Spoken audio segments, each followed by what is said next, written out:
I'm ready. All right. We start every episode just screaming and I just Okay. shout, okay, let's go. Do you have a better way to start? No, Okay. Neither I do don't. I think we've started already. I think we're already recording. All right. Well, welcome to the Ear Swap podcast, where we swap ears for a week and, listen to some shit and talk about it. And you got anything to add? I don't know. Yeah, I was seeing how long you would go. I ran out of words. Yeah, I see that. Yeah. Well, yeah, welcome to episode 6. We think. Yeah, it's episode 6. It's episode something. I don't know. Yeah, it's episode something. I'm not good with numbers. No. This episode's special because today is Mr. Chayne's birthday. I'm old. He is the ripe age of 31. 31 years young. 31 years young. Emphasis on young. And he looks beautiful. Well, thank you. I'm so lucky to be sitting across a table with Chayne once a week. Yes. It's exhilarating. It's an honor to be here. Yeah. Yeah, we got bugs everywhere. This house is full of bugs. Yeah. And we just ate a bunch of dairy and sushi. Yeah, I had a lot of You onions. just ate a plate of onions. Basically, it was just onions and chicken. That's a recurring theme on the show. Is just you're really into onions. Oh yeah, there was the a time first I episode cooked all those onions. Real stinky. Yeah, did it smell like anything in here? I didn't notice. I made a grilled cheese earlier. Oh, so okay. I don't know if it smelled like burnt mayonnaise. Do you have a pre-dinner grilled cheese? I did. I had a grilled cheese earlier, and I had a grilled cheese and some pretzels. This coffee cup's really dirty. I just noticed that. Look at that. The amoeba music. Amoeba music. What's in my bag? You ever seen What's that? in my cup? Yeah. Yeah, It's coffee. we could do that. What is in your cup? I guess we should talk about that. Oh, I should have grabbed Do you know it. what it is? Yeah. Should I go grab it? You want me to go grab it? I'm closer. I mean, Yeah, doesn't less make a wires. difference to me. Yeah, go Okay. ahead. Talk about stuff. So, we're going to just start showing up with some coffees here with some of these episodes since we both enjoy coffee a lot. And Chayne brought over a little bit of a roast from Reverie Coffee Roasters, my daily go-to. Every day I get a cold brew from there. Sometimes multiple times a day. Hey, mind your business. Yeah. I'm acutely aware of your coffee intake. But yeah, this is a Columbia anaerobic process from Reverie Roasters. What does anaerobic mean? Okay. So there's different processing methods for coffee, for the green coffee. And basically each one of them includes a fermentation process of it. Basically, anaerobic just means they don't let any oxygen get in during the fermentation. Sometimes they add other enzymes and stuff like that, but it's kind of everybody does it a little differently. Like you can anaerobic ferment like lacto ferment pickles, like stuff like that. Oh. It's just you don't let any oxygen get into it.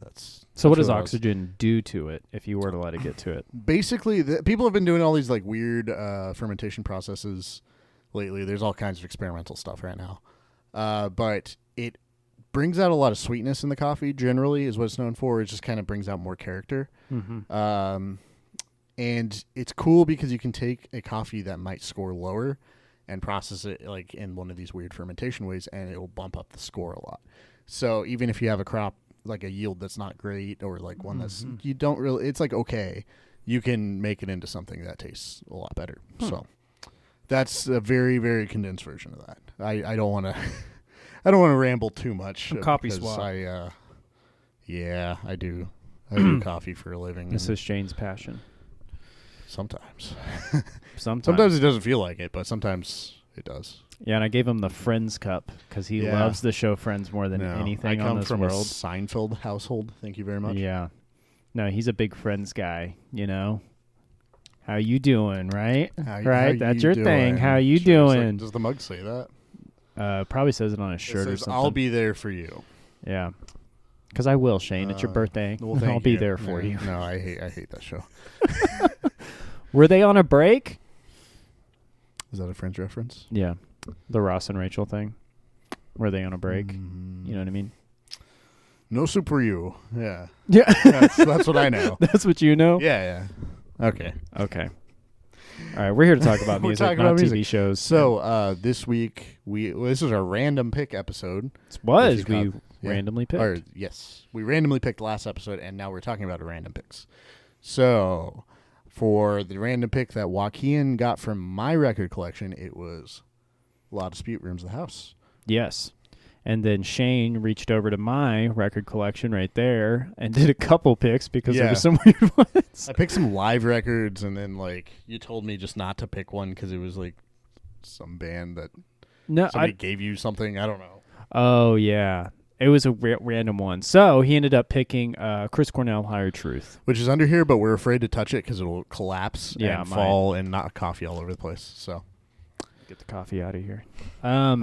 Oh, shout out to Oscar who roasted that coffee. Thanks, Oscar. The head roaster at Reverie. Excellent dude. Good stuff.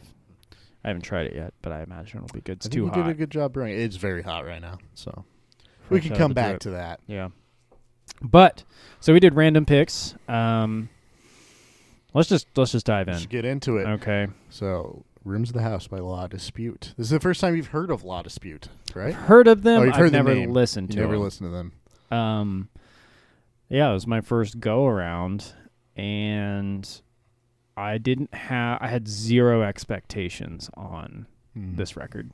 Well, we talked, but it was weird because before you picked it, we talked about La Dispute slightly right before when we were talking about Me Without You. That's correct. Because I don't know. I would say they're heavily influenced by Me Without You. Yeah. I'm not them, so they might say no, but I really doubt it. What's wild to me is that this record had a lot of Fugazi for me. There was a lot of stuff about it that was super Fugazi, like the guitar playing, which again, classic Chayne record. Chayne loves records with a lot of good guitar playing. I love the drumming on this record too. Drumming is excellent.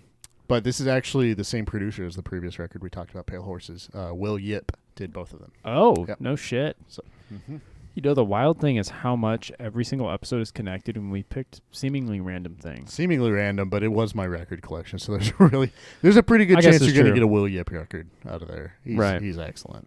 Well, man, it's so I got into it, and that opening track is a killer opening track. I really think overall this record just has a great pace to it. It has a great the production on it's excellent. I think the guitars sound great. Oh, there's one of those fucking pugs. Get it. Kill it. I don't know where it went. It's going to end up in our coffee. It's in your coffee, yeah. Whatever, I need it. I need to eat something other than grilled cheese, so I'll take the bug. So, yeah, anyways, La Dispute. My favorite... Okay, what do you think was my favorite song on this album? I don't know. Let me think about that. When was the last time did you listen to it again? I've listened to it a bunch of times this last week. Okay. I would say your favorite one is Extraordinary Dinner Party. No. Okay, what is it? 35. 35. That's a great song. That was the song that caught me because of the way that guitar part and the drums go. It's very pushy. Because you think it's going to be bow, bow, down, bow, bow, bow, bow, but it's a little off time. It's almost like a polyrhythm. I don't know what the fuck's going on. But it sounded really cool, and it was whoa, that's kind of uncomfortable. And they go into it, and it's great. I think the whole record, honestly, I think is fucking great. This is a really great record. I think if I had listened to this first episode, I wouldn't have liked it as much. Okay. Yes. I think because I've listened to Sunny Day Real Estate, Me Without You, and kind of understood a little bit of influences that have went into this record, I've appreciated the way that the progression of that music has gone, and I really fucking love this album. I thought it was really excellent. I'm doing my job. He's doing a good job. He's besides episode 4, Medium Steak on Norma Jean, but we're going to revisit that. Was supposed to be a challenge. And it was. Yeah. But yeah, I thought the guitar playing was awesome. I could see the influences. And the Fugazi thing was what got me. I was like, man, they have a Fugazi thing with the instrumentation. I don't know what it is. Especially a later Fugazi sound. Kind of. It is. They do some weird... And it's almost like a jazz influence. It is. Yeah, I get what you mean by that, especially guitar tones. Yeah. It's very much like that last Fugazi record. And it has so much cool, unexpected stuff. Stay Happy There. Also, I'd say Stay Happy There and 35 are my two favorite songs because Stay Happy There has that. It starts out and you think the drums are going to do a thing, and then it does this like super swingy, like fucking rad drum beat that it gave me goosebumps the first time I heard it. Like I thought it was so cool. And I love that. I love the latter half of this record more than the first half, but I think the first half's killer. Like it's good, but then you kind of get some really cool like curveballs thrown in the middle. Like 35 was the first song for me that caught my attention. That I was like, this is cool. I really like it. What do you think is my favorite? You seem like a big child we lost 1962. Oh gosh. You just think I'm sad. Yeah. It's actually Woman in Mirror. In Mirror, huh? I liked Reading more. I liked Reading too, but for some reason Woman in Mirror, like that song just gives me chills every time I hear it. It is a good song. That was also my song on Tinder back when I was on Tinder. Oh. You put like a song on there. So you let people know you were like, I was like, yeah. I have emotions. I'm an emotional man. I'm an emotional man. No, I did not do well on Tinder, so that might not be a good thing. No, it's a nightmare website. Like it's an app for just like horror stories. Yeah. It is. It's Horror Story Central. Yeah. That's what they should rename it. Blender. Killer joke. Okay. That one landed. All right. So this album, my favorite thing about it is how it's telling like a story of like a family, and it's like loosely based on the lead singer's like family history.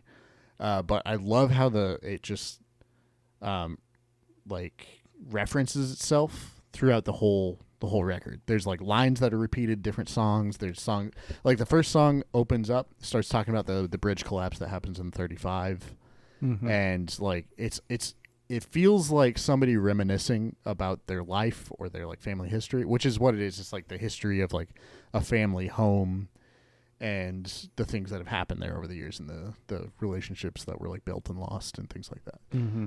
So the first one starts off talking about like a little bit of everything, like the family trauma and like things that they've gone through, and then it goes into a song about a tornado. And then like that, all that stuff is referenced later on. What the fuck was that noise? Sorry, I got an email. Oh, did that get pushed through into the episode? No. Oh, there's a chime. Just know there's a chime.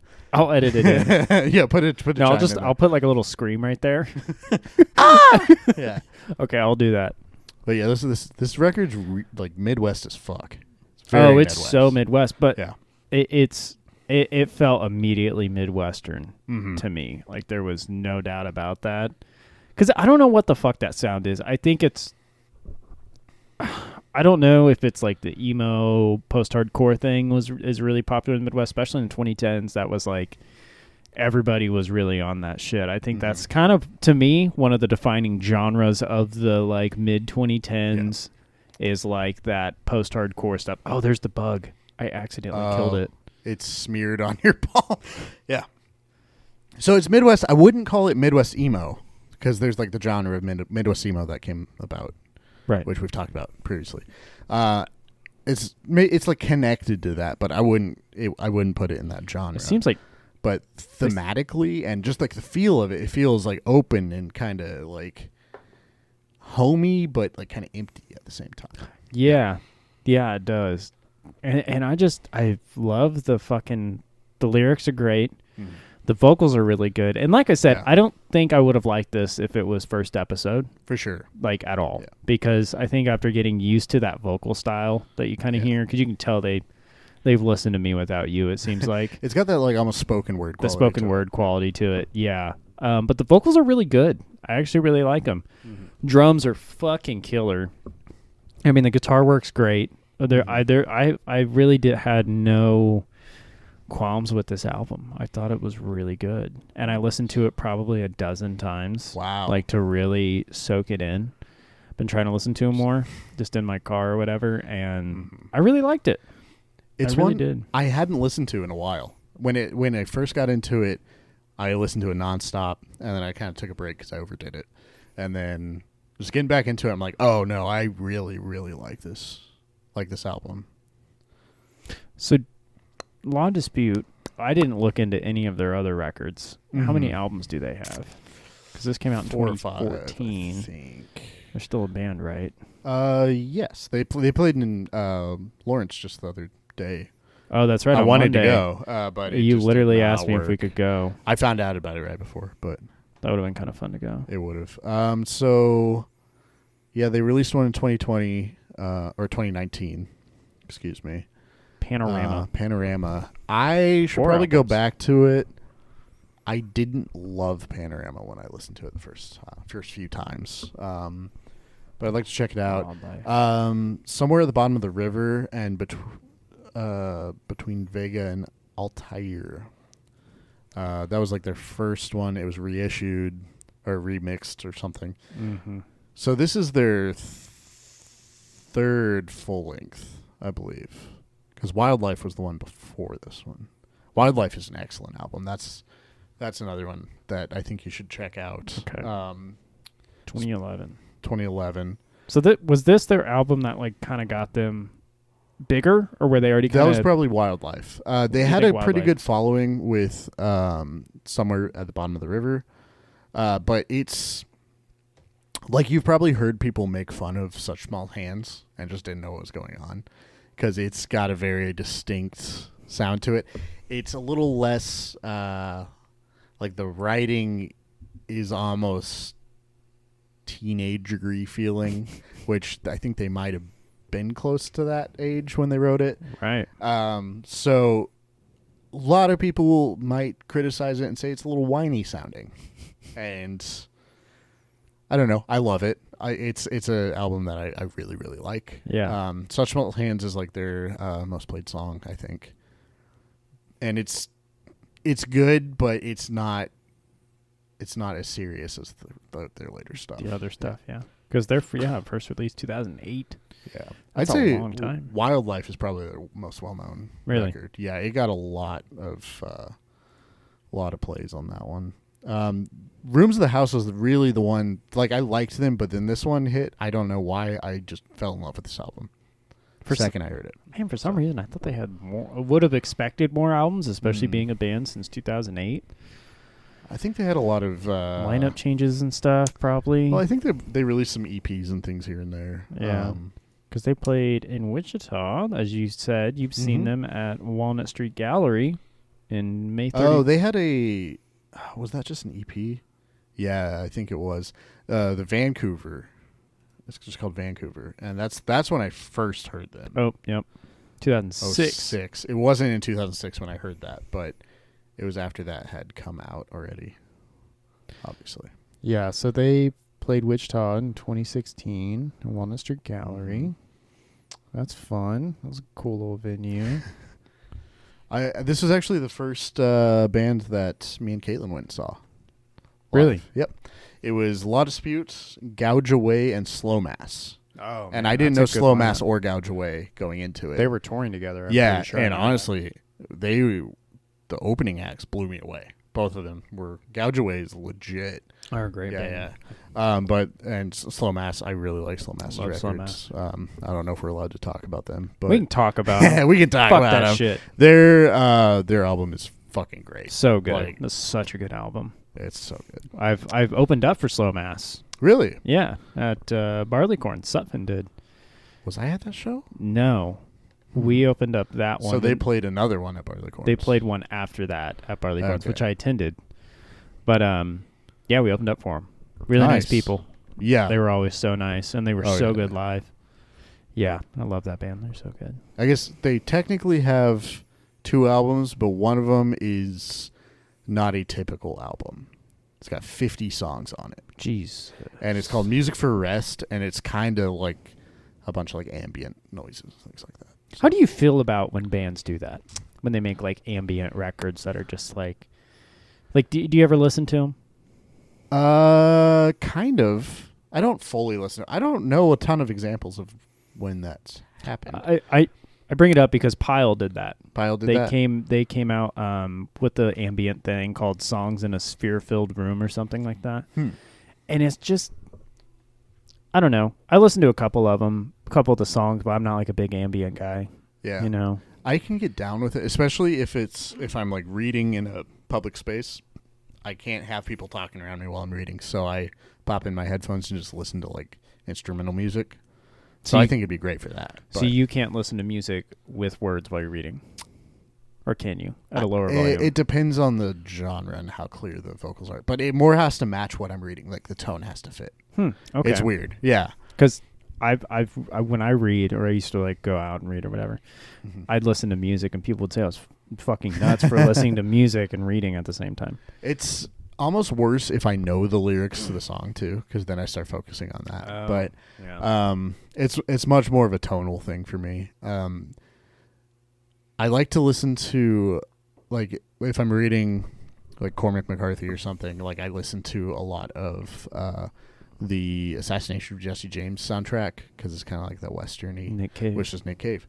Yeah, another connection. But yeah, that's what I from last episode. Yeah, there's the last episode. I don't even know what's going on anymore. We record like these ahead of time, so I get all confused on what order things are in. And, we have to keep track here. It's weird. We're getting it figured out. We're getting it figured out. 6 episodes in. So yeah, with this, oh my gosh, what did I just do? I'm taking my hat off. Okay. Sorry. Is it uncomfy? It was like I'm sweating. My head's getting. Do you want me to sweaty. turn down? Do you want me to turn down the? Nah, don't worry about that. It was cold in there earlier. Sorry. Makeup.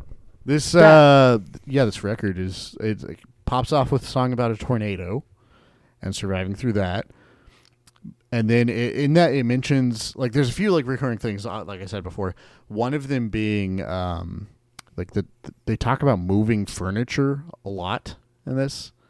And they use it as a representation of like change within their lives, and like later on even about like almost trying to like reconcile a relationship by like, oh, maybe if we move the furniture we'll fix everything if like our furniture's in a different place. But it talks about the tornado blew in and moved the furniture around. So it's like it in like 3 or 4 songs they talk about that. So it's just I love how things just keep popping up throughout. It's great. It's a good record, man. I was really happy with this choice. Nice. From the moment I put it on. Yeah. Nice. That's like good. A couple of the other ones, I've had to ease myself into it, but this one was kind of immediate. Like, okay, I can get down on it. It's 11 songs, I think is like the perfect amount of songs for an album is 11. I've always thought that. I like 11 songs on the record. Yeah. 11. It's one more than 10. It is. This one goes to 11. This one I'm goes sorry, to 11. I had to. There it is. God, dang it. There it is. I'm surprised that movie. hasn't come up already. It's a great movie. I love Spinal Tap. Yeah. We should definitely do an episode about music movies. That would be so good. Mm-hmm. I think we might be too familiar with them, though. I don't know. Okay. So the child we lost in, I can't remember the year. 1963? 1963. Mm-hmm. That song is about the lead singer, Jordan, his grandparents, from the perspective of his, I believe, his father and his uncle growing up, because their sister was stillborn. So, and apparently his uncle, which is the drummer for the band Brad, the drummer is his cousin, and so his dad wrote a short story about this. About them, like, because they never like talked about the child they lost. Mm-hmm. And it wasn't until like his grandfather died that they even discussed it. And it's, I don't know, it's a sad song, but it feels real because it is. Like that's how people deal with things, is just shut it away. Especially that's a very Midwest way to deal with something. Just like put it in a box, put it away, just don't talk about it ever. And like, don't ever like never say the name, nothing. Like, yep. So Midwestern. Eat your fucking tater tot casserole and shut up. Ooh, we should get some tater tot casserole. I haven't had that forever. We should make some. We should right now. Yeah, that's 9:40 p.m. This is the latest we've ever filmed an episode too. What did you think about the softer songs? Like there's the two woman songs and then the last song, Objects in Space is cool. I like how they did the transition from Extraordinary Dinner Party where they like, you can, I don't know if it's like a demo or they we're doing something, but they count it off and it goes into it. It's super cool because it's like spoken word and the drums are really simple. It's so cool how they did that. I love the guitar playing in all three of those songs, like especially like I said, One in Near, that like repetitive guitar sound and like the picking on the like finger picking on the like you can tell there's just really warm tones and really it's really soft. Just the whole feel. Like what genre is that? What would you call that? I don't know. Shoegazy kind. Right. There's not really like if it's spacey. Yeah, there's not really like distortion or anything. So there's kind of a jazzy, like a light jazz element to it almost, I think. You get that? Yeah. I don't know. I see what you're saying. But I love the sound, and it just like it's good sounds. If you know of a band that just sounds like that, I'll listen to it. Like I like that. But I love how they're like so different from other songs around them, but it doesn't interrupt anything. Like I didn't think so either. Like everything in this album, I think just fits exactly where it is, and it's organized perfectly. I think it's organized exactly how it needs to. Objects in Space is like it's just you listen to, you're like, that's an album closer. Yeah, you know. I actually have a quote that Mr. Jordan. I actually don't know his last name. I should have looked that up. Dreyer? I don't know how to say it. He said, it felt like an appropriate way to conclude everything because it's a record about moving on. Or if not moving on, learning to reappropriate these things and incorporate your past into your present and then into your future instead of just completely throwing it away or always being at odds with it. I love that shit, dude. Yeah. God, I'm a and that's what this whole thing, it's so all good. The whole album feels like somebody reminiscing about their life and their family's life and these like good and bad things that have happened to them, and instead it's them like working through it and like learning from them and like looking back with a realistic perspective and like how to like not just have it be the past and like that's bad. Like especially the song First Reactions After Falling Through the Ice, like from that to then the end of the record, like the different change throughout, because that one's like it's about like a breakup or something, right, of somehow, and through the story of like a guy falling through ice because they got out on the ice, it's too thin. It's not the most like hidden meaning, but it doesn't need to be, right. And in that he's just always talking about like, oh, if I had cut my hair short, if I'd grown my beard out, would it be different? And then at the end, he like does that. So he's like learning. At that point, he's like trying to push it away and like change himself and be something different. And then I think the album just grows and like it's like somebody aging and like learning from youthful mistakes. And yeah. The burden of youth, baby. The burden of youth. I love those kind of themes in records, and I think that's always good to like. I like the obviously we're familiar with the Midwestern take on that. I know, and a lot of like family stuff is that like burying it and just be like, oh, it never happened, and like you're just gonna kind of move on. But I think it's good to learn from your past and learn from it and try to grow from it in the way that you can, but also like.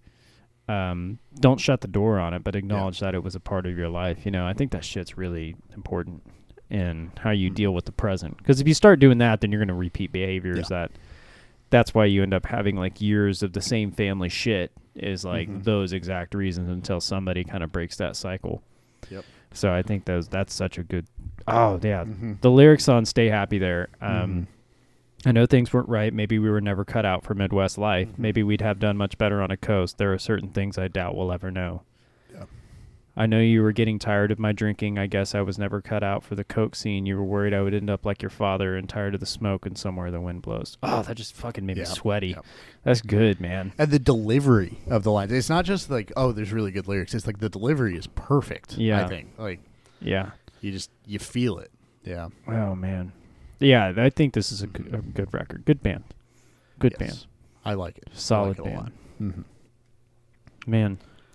So, rating-wise, I'm kind of curious, what rating system should we do?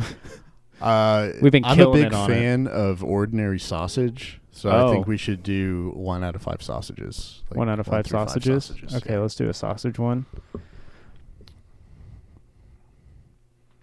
Man, I'm going to give it a 5 out of 5 sausage. Bop, bop, bop, bop, bop. And we can put something up on the I'll do the there. sausages. Yeah, we'll do sausages. Shout out Ordinary Sausage. Ordinary Sausage is my favorite YouTube channel. It's the best. I'm going to link that channel. You should. I'm going to go through the work. It's so good. Yeah. We watch it every Friday. I love it. Excellent. I'll tag Ordinary this Sausage. is... I love this. This is maybe one of my favorite albums, which is weird because you picked it randomly. I would have picked this eventually for the show. Yeah. So were you happy with, like, when it came up? When it came up, I was just like, oh, yeah. That's like, I was kind of disappointed because I didn't want to do it right after Me Without You. Pale Horses. Yeah. Like, I was like, I kind of wanted to have variety throughout this. I think it was great. I mean, for me, I liked that I was already kind of in that territory, it felt like. For you, I guess, going back and listening to it, did you pick up on anything different than you did the first couple times you listened to it, or did you kind of already know the story behind most of it? Felt very familiar. So, I did learn more about the recording and writing of it. This whole album was written in a cabin in the Upper Peninsula of Michigan. Sick. So, yeah. And then it was recorded outside of Philadelphia, I believe. Yeah. That's where Will Yip is. Yeah. So... Man, that's like really the only thing that like I learned about this album, but it's got big cabin vibes. Cabin vibes. It's just, man, it's hard to describe that Midwest feel to it. I don't know what Midwest, it is either. There's a very specific just feeling to art that comes from the Midwest or like about the Midwest. I think of the movie Nebraska. Have you ever seen that one? I've never seen that one, no. That is a who directed that? 2013 film by Alexander Payne. Okay. It's excellent. I love that movie. Watch that, but that's about, the Midwest. So Idaho through Nebraska, there's like a road trip-ish feel to it. Starring Bruce Dern, which is great. I think the Midwest music, because when you hear like New York or West Coast, East Coast music, or even like Chicago, which Chicago is Midwest, but Chicago kind of has its own thing. I think a lot of it comes down to the pace of life and the pace of the city, because, when it comes to like New York, you got all this like crazy fast punk music, or you have really rebellious punk music out of DC, and then you go East Coast and you have like the Chili Peppers, which are like this fun go time, or you have hair metal was like really glitz and glamour kind of thing, where the Midwest has always been kind of like this weird stepchild with music, where the pace of the cities I think really helps, which is where you get like gnarly post-punk bands like Big Black. You get all these crazy Chicago bands back in the 80s and stuff that like were just totally out of left field, or Seattle, you have grunge, which is like darker, kind of a little different music taste. Which is so weird that like when there's like a small town music scene, like what genres like propagate in different areas. Yeah. It's how there's like death metal in every fucking corner of this earth. There's like small death metal bands playing, and it's just like I mean, now we have the internet, so it kind of makes sense. But before that, it's like, how are you guys even finding this shit? Right. Like it's wild. It is wild, and I think the pace of the city definitely changes the music. That's why I was like, this is a cabin album, because it sounds like they sat in a cabin and they woke up and just kind of were like away from everything. Because like when you're in a city like Des Moines, Iowa, you're not like fast going doing this and that. It's like people have time in their day, to that. Not everybody's just like working and grinding and get the fuck out of my way all the time. Yeah. If anything, they're very much the opposite, which that's why when Midwesterners go to New York, they take it personally when people are like, "Hey, I don't want to talk to you." Yeah. Like they're just like, "Whoa, what do you mean? Have a nice day. Sorry." Yeah. So, I mean, I come from a town where if you're driving on the highway, you wave at each other. Everybody waves. Yeah. Like, yeah. Yeah. So it's totally different, and the camaraderie is different.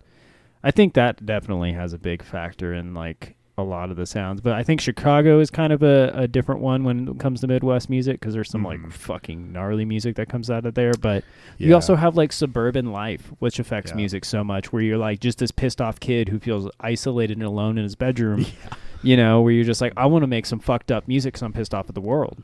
I think that goes in, and you go to the big city and you play your pissed off music. Like that's kind of the formula, I feel like, in Midwest a lot of the time. But there's also a weird balance to that, because like I feel like I missed out on being in a band as a kid, like because there's just not people interested in doing that, right? And where I was from, so I mean, there were a few bands that came up, but they weren't really like the same thing I was into, and it just because I like played guitar and I played in church and stuff, and like I never had the opportunity to do it. Did you always want to be in a band though? Yeah, especially as a teenager, I definitely did. Yeah.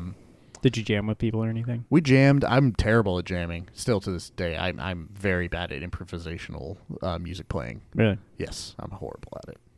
I'm not a good musician. I am not good at it. I heard you play guitar the first episode when you came over here. You I picked up your acoustic. My acoustic, and I was like, wow, Chayne, that's the first time I've heard you play guitar. Let's start a band. Okay, let's do it. We'll ear swap band. The ear swap band. It'll just be you and I. The bluegrass.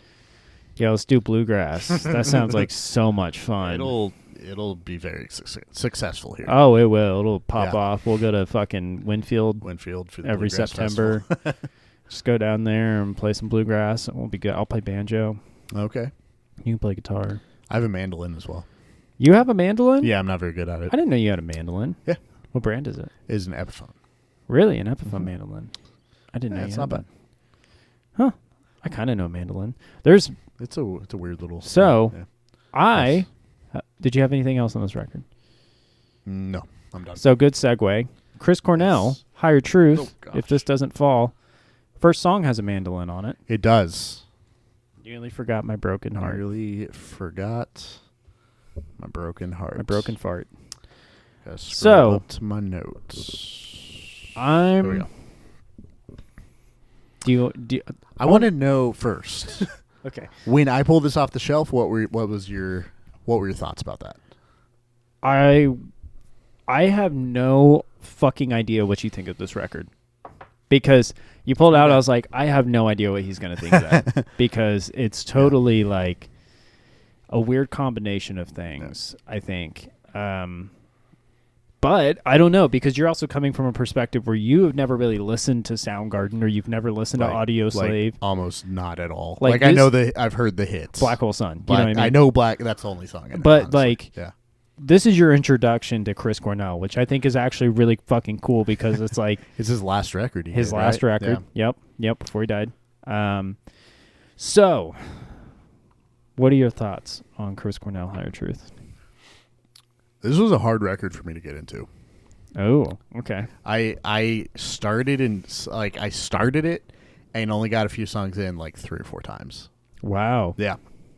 And there were things I liked and things I didn't like starting off. I didn't care for the first song, actually. That was the hit. That's the hit. That's the one. Song. Like every time I Googled this, that's what came up, and I was like, it's okay. Dead Wishes was a pretty good song. Like I was pretty fucking into great that. song. I love that song. Let me just get the list up here. I had it pulled up, and I just always close out everything. I don't know why, but overall, I kind of felt like this was kind of a generic album, and I feel like since I didn't have like any feelings towards Chris Cornell at all. Like it's like his presence didn't carry the record for me. Interesting. Okay. I mean, I thought it sounded good, but it sounded very like, I'll bring in studio musicians and they'll play these parts or whatever, which I don't know if he even did that. I don't know how much he played. I think he probably played most of it. But it was all like super clean, super polished, and just kind of... It is very clean, very polished. I don't know. And also, like, his vocals kind of felt like they didn't fit really with the style of music he was playing in these. Because it was kind of like a folksy, some like bluegrass elements in there too. Mm-hmm. Excuse me. It's all that. I would do the Chocolate Rain. Yeah, so that's an old reference. I forgot about that video. Chocolate Rain. Yes. There's a guy in high school that called me Chocolate Chayne. Oh, really? Yeah. Chocolate Chayne. Yep. What the fuck? Okay. So It says chocolate. Oh God, that's horrible. I don't like that. Okay. I don't know why. Chocolate Chayne. Yeah. Okay. Anyways, carry on. Okay. Yeah, I thought the vocals like the songs, like the themes and the lyrics, I thought was like interesting. A lot of like existential thoughts and like, which is interesting because he died 2 years after this came out. Mm-hmm. Yeah, so it's like he's like dealing with like some heavy stuff here about like what has my life been, what's it going to be like. Does it mean anything? Like, and so I thought that was interesting, but like, it was almost like the vocals were too front and center for me. He was pushing it a little too hard with them. I want to just be like, Chris, just pull it back, just tone it down just a little bit. Yeah. Sometimes it sounded like he was trying to pass a big old turd, like he was just like real pushing it out.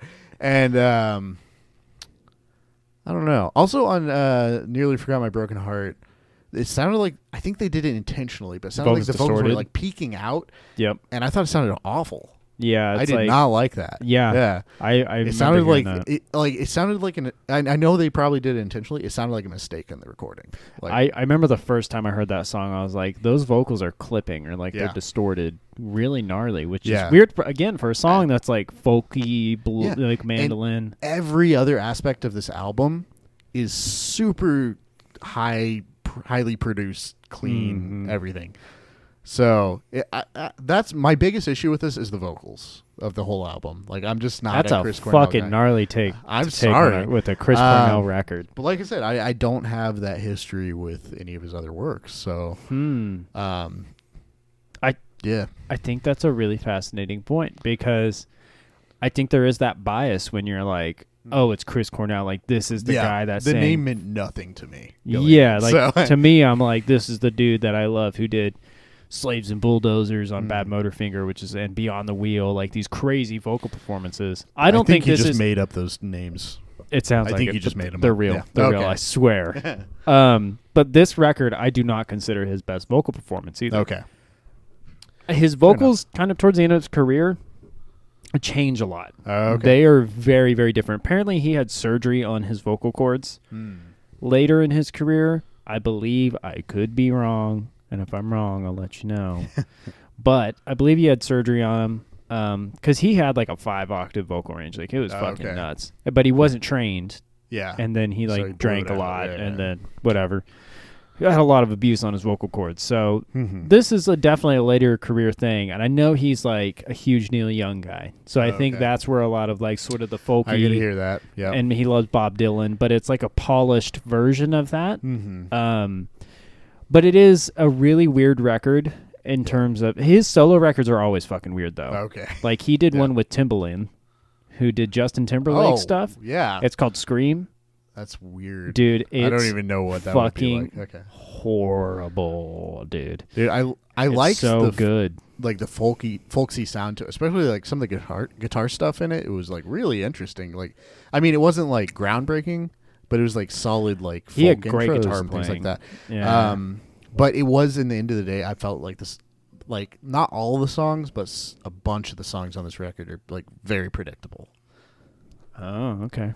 Also, can we talk about the transition from Josephine to Murderer of Blue Skies, just like thematically? How one's like a love song. I'm in love with this girl. Will she marry him? She doesn't really go and marry him. Like that's like the story is like she's not showing up. And then the other one's like, I'm glad I'm never gonna see you again. Yeah, and it's like so just like putting those together was just like a weird choice to me. He wrote Josephine for his wife Vicky, who he was married to before he died, and she's been horrible since he died. Like she was in a fight with Soundgarden over his last material and was apparently not great to be around. I don't know. This is all alleged bullshit. I could be talking out my ass. But he wrote the song Josephine. I did hear him say, I wrote this for Vicky over the phone. I've had it for years. But yeah, you hear Murder of Blue Skies, you're like, oh. But he was in a marriage before her that was she was also the manager of Soundgarden. I did see that on the internet, and I was like, that seems like a really bad idea. Yeah, and that was apparently like a kind of rough divorce or whatever. So I don't know if it's about that. I don't know. Yeah. But some of the lyrics are like Dead Wishes. After he died, he's the only celebrity death I've cried about. Okay. Because I had also seen him 3 days before he died with Soundgarden. Oh, really? So I seen Soundgarden in Kansas City. 3 days later, they played in Detroit, and that was where he killed himself. Yeah. And I was heartbroken. Like, I woke up that day, I went to work. It was a Thursday, and I was like, what the fuck? Like, Chris Cornell dead at 52. I'll never forget seeing that. And I just couldn't believe it. And he's just, like, one of my favorite musicians of all time. Yeah. And that's just wild. And I didn't listen to him for a while. It was, like, kind of hard to listen to. Yeah. And then kind of going back to this, a song like Dead Wishes, you know, like Dead Wishes, White Roses on a Dead Man's Grave, and then you see his gravesite and there's white roses on it. Like, to me, I was like, that's fucking nuts how that song just kind of, like, came to be. Yeah.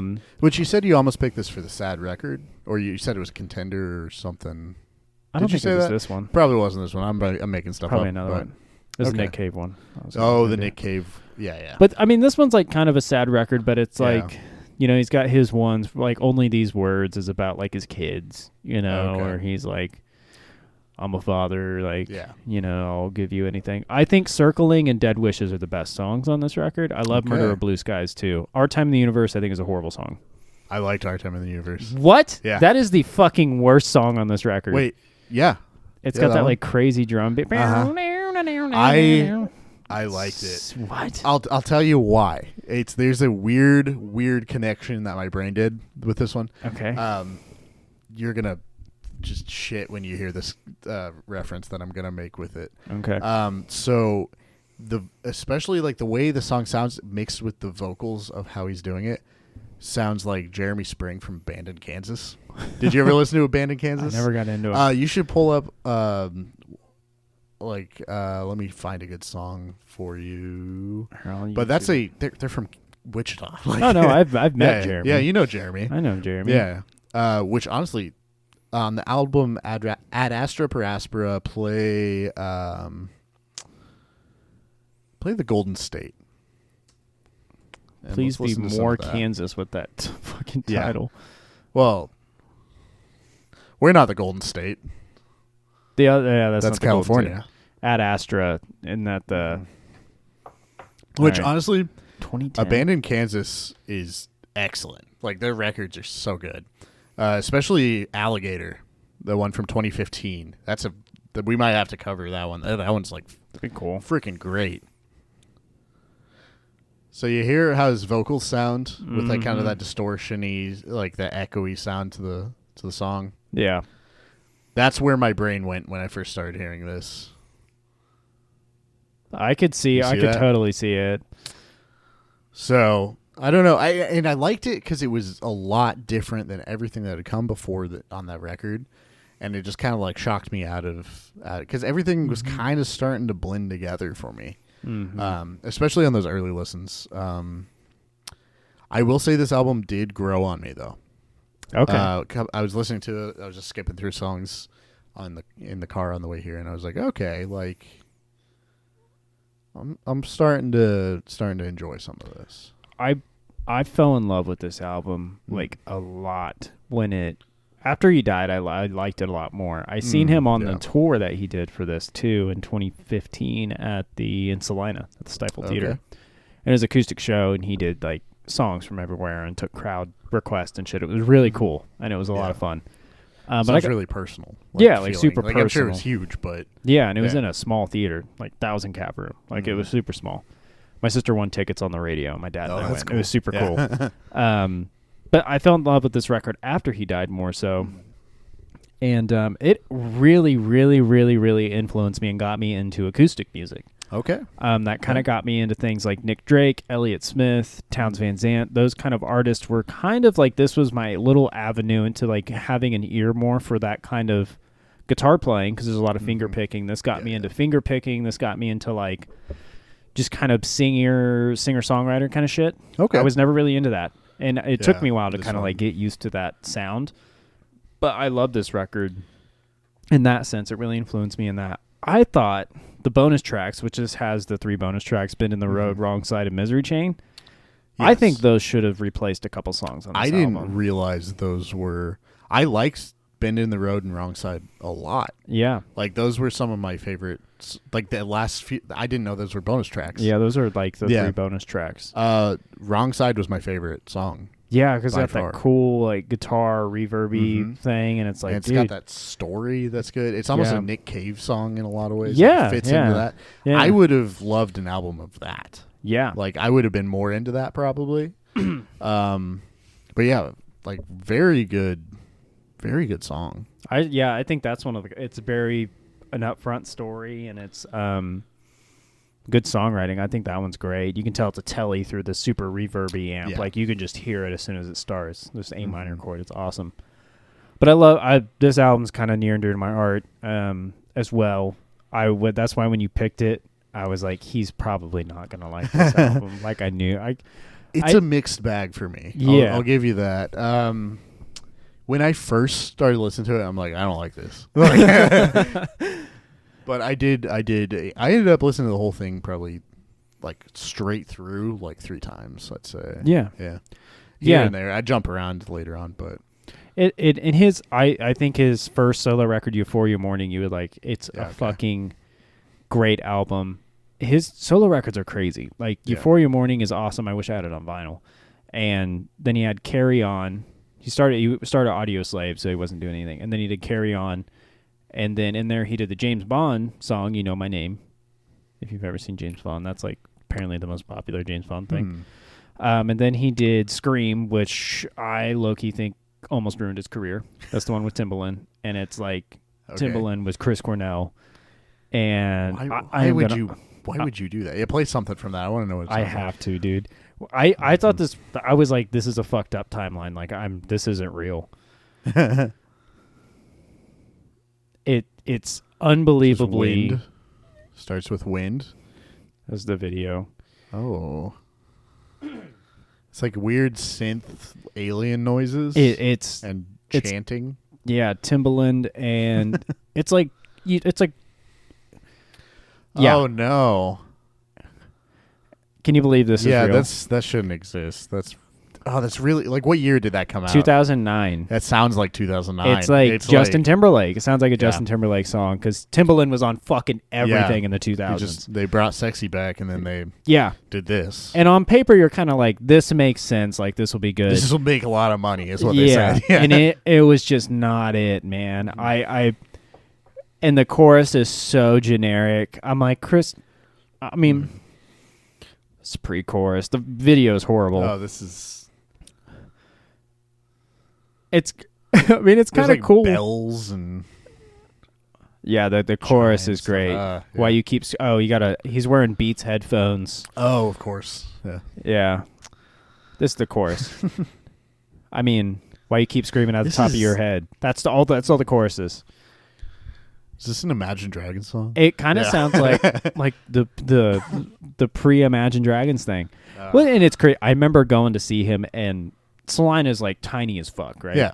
There's like one downtown strip. My dad and I are walking around, and we're going to see Chris Cornell. He's got this massive, great Temple the Dog, Soundgarden, all these great songs, and I hear a guy blasting Scream out of his car. And I was like, that is so fucking funny. Out of all songs you pick to go to a Chris Cornell acoustic show, you're blasting Scream, and it was just like so loud. And then there was a guy the whole concert like going, play Scream, like the whole entire time. I hate when people. If you're the guy that yells, play insert like most popular song, you should be taken out and shot. Like, why are you doing that, man? Like when I saw Damien Jurado, there was this super drunk chick that was just screaming, play Sheets. Oh my god! Like between and during songs. And everybody was pissed at her. And I remember there was like he was transitioning, and he just like stopped a little bit and looked up, and he just played Sheets, and she shut up and she left, and then the rest of the show was great. Oh my gosh! I had the same thing happen at the Norah Jones concert I went to in California. Yeah. It was like this dude was gone. It happens to me all the time. It's like I sit next to people. They will not be there the whole show. Yeah, they'll show up halfway through the headliner. Yeah. Drunk off their ass. Yeah. And this guy was so drunk, and he was drunk at a Norah Jones show, which I'm like, evaluate your life a little bit here, dude, if you're getting blackout at Norah Jones. But he just sat there the whole time. And we're in this outdoor giant theater in California. Okay. Greek theater, I think is what it's called. And he just sits there and he goes, Lone Star! Like the whole, I'm like, dude, she can't hear you. She's like 100 feet away from you. And you're yelling that, and he's just, it was just so funny, dude. It was so funny. I'm like, good God. But yeah, I didn't expect you to like this. That's why when you picked it, I was kind of like, oh shit, I don't think that's going to be anything. I would have definitely not my favorite pick of. I would have never picked this album for you, ever. If I would have picked a Chris Cornell album, it would have been Euphoria Morning. I think it was worth listening to just to find Wrong Side, though. I really liked that song. Wrong Side is a good. Which is a song. It's a boy of 10. His father dies in a mine, and he just runs off and starts like causing trouble. Mm-hmm. He falls in love with a girl, ends up burning her house down and maybe killing them, and then runs off again. And then he gets caught for a crime that he didn't do and gets hung. Yeah, that's like the whole story of the. So he like got the justice, but it wasn't even for what he did. Yeah, it's nuts. It's a good murder ballad. Yeah, honestly, it's the Nick Cave thing. Yeah, murder ballads. Nick Cave thing. Yep. What would you rank it out of 5 sausages? I'm gonna give it a 2.5 out of 5. You threw the half in there to make me feel good, didn't you? No, it's just like right down the middle. Like I said, at worst, I thought it was generic, and I didn't care for the vocals.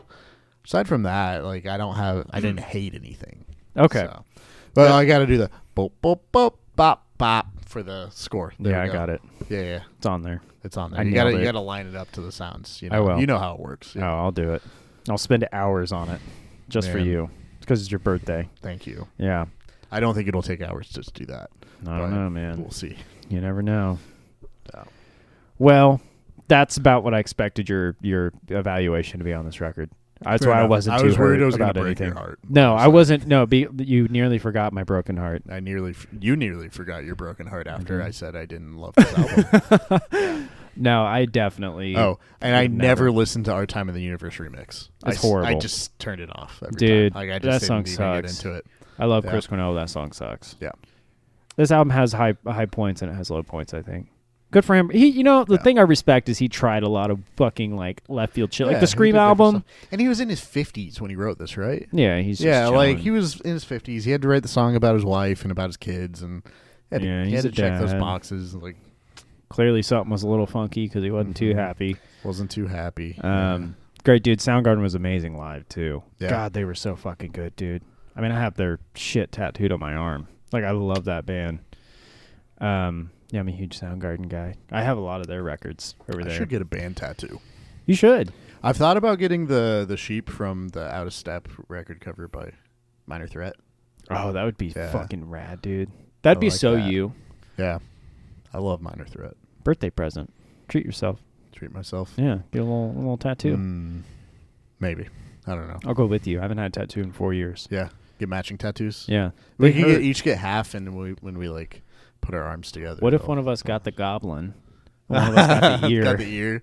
But got the ear like behind my ear, so it just looks real weird. Yeah. And put the goblin. So you should never get a body part tattooed near that same body part on your body. It looks strange because it never looks quite right. Yeah, but if it's like far away, you don't notice. Yeah, but if it's over in this area, or like on your leg, and you do a foot, it never looks right. It'll be on my butt, but yeah, put a butt on your butt. Get a butt on my butt. Get a butt on your butt. One of the best tattoo ideas I ever heard was from Bo Harris. Oh yeah, of Old News is his band. Yeah, they're still going. They did something recently. They played their last show for the foreseeable future because he's going overseas. Oh yeah, he's in Europe. But he told me he wanted to get the Apollo lunar lander on his butt. And I was like, that's so good. That's so good. Yeah. Fuck. I've not seen his butt, so I don't know if he ever did it. But yeah. Bo, if you have and you happen to be watching. Yeah, send us a picture of your butt. Please. Okay. So next episode, let's go into that. Yes. Okay. So it should be coming out around Halloween. It will be. So we talked about doing horror movie soundtracks. Mm-hmm. Are we still doing that? We are, because it's coming out the 28th. So it'll be next week. If you're watching this, we are doing horror movie soundtracks for Halloween, October 28th.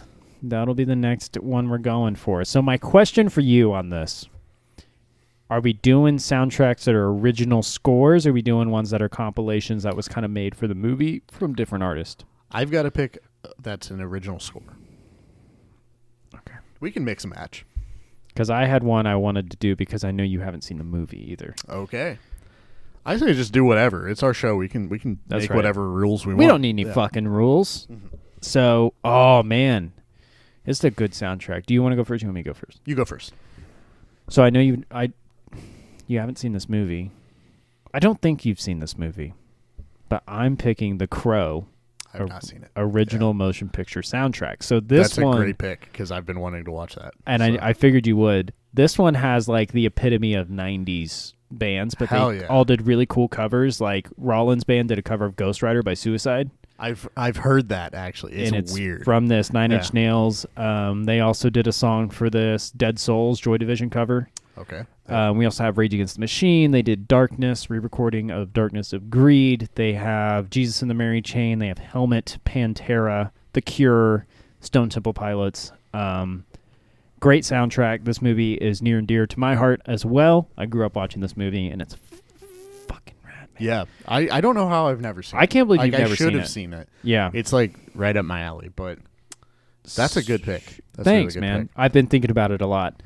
My question is, though, doing these soundtracks, do we want to listen to them first and then watch the movie to see how they used it? Yes. Okay. I say that's a good pitch. So, yeah, I took a very, very different approach to this. I'm very interested. And this is a movie I asked you recently if you'd seen it, and you said, I don't know. So, I'm going to take that as a no. I chose It Follows, the soundtrack to It Follows. Oh, shit. Which is a movie from the year 2015, I think. 2014. I'm scared. And this whole soundtrack is done by this guy known as Disaster Piece. Spelled disaster and then like peace. Oh. But crammed together.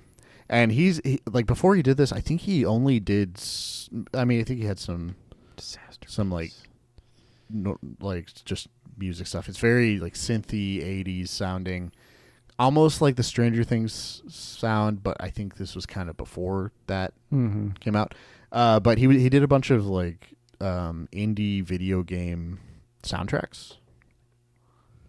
Disaster Piece. Disaster Piece. He did the Fez soundtrack and did the soundtrack for Under the Silver Lake, which is a movie I really liked and a lot of people hated. Yeah, a bunch of like indie video game sound. So it's kind of got a video gamey soundtrack to it. But it's a movie I love. I think it's great. Oh, did he do Bodies, Bodies, Bodies as well?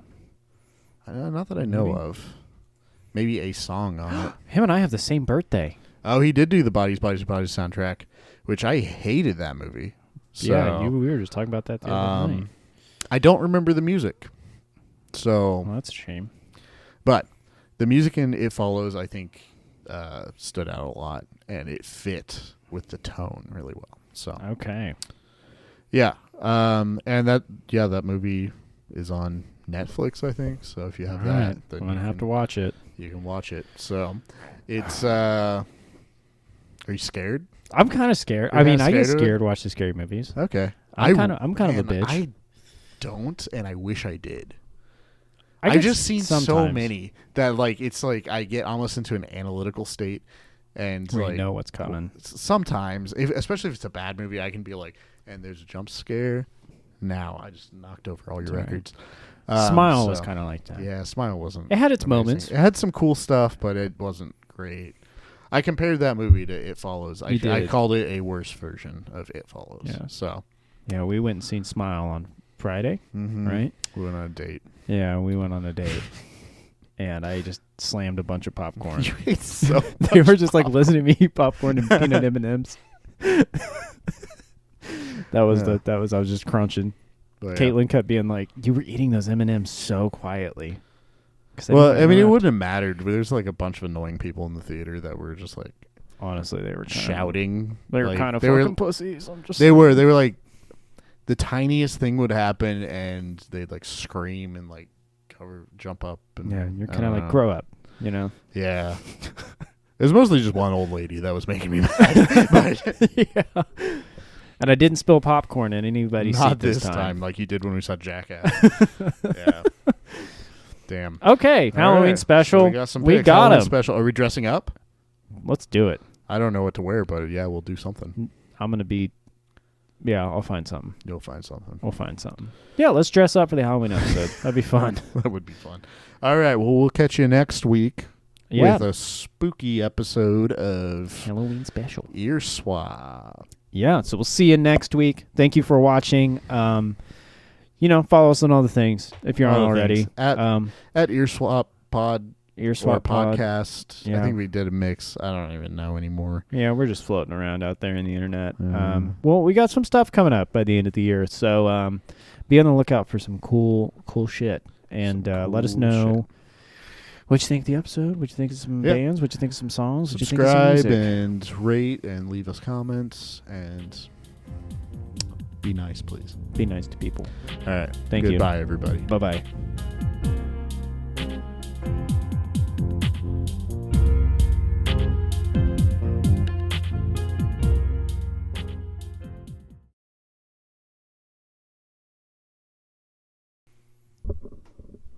Thanks for watching, Kylie. Whole time. Production manager, Kylie Cameron.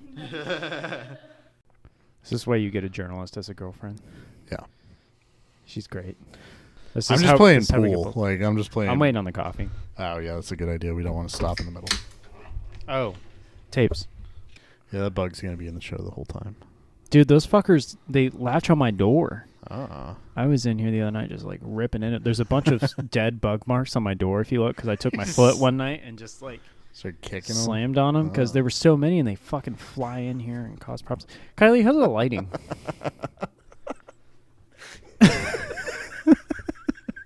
Is it good?